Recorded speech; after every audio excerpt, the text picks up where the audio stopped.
ఆకాశంలో విమానాలు హడలెత్తిస్తున్నాయి. మార్గమధ్యంలో కుప్పకూలుతున్నాయి. అసలు ఈ విమానాలు ఎందుకు కూలుతున్నాయి? అందుకు దారి తీసే పరిస్థితులు ఏంటి? Let us watch this story.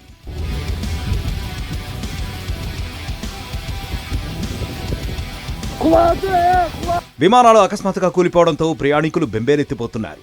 గగనతలం నుంచి అవి కుప్పకూలడంతో మరికొందరు ప్రాణాలు కోల్పోతున్నారు. తాజాగా కజకిస్తాన్లో ఓ విమానం కుప్పకూలింది. గ్రోజ్నీ వైపు వెళ్తున్న అజర్బైజాన్ ఎయిర్లైన్స్ కు చెందిన ఫ్లైట్ అక్టావ్ సమీపంలో నేలకొరిగింది. ఈ ఘటనలో పలువురు మృత్యువాత పడ్డారు. గ్రోజ్నీలో నెలకొన్న దట్టమైన పొగమంచు కారణంగా ఈ విమానం ప్రమాదానికి గురైంది.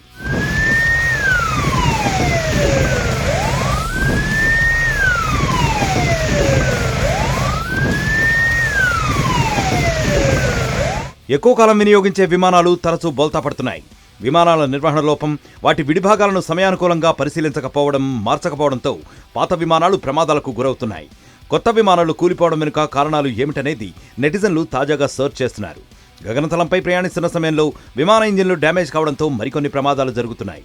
గత ఏడాది నేపాల్ విమాన దుర్ఘటన అందుకు సాక్ష్యంగా నిలిచింది.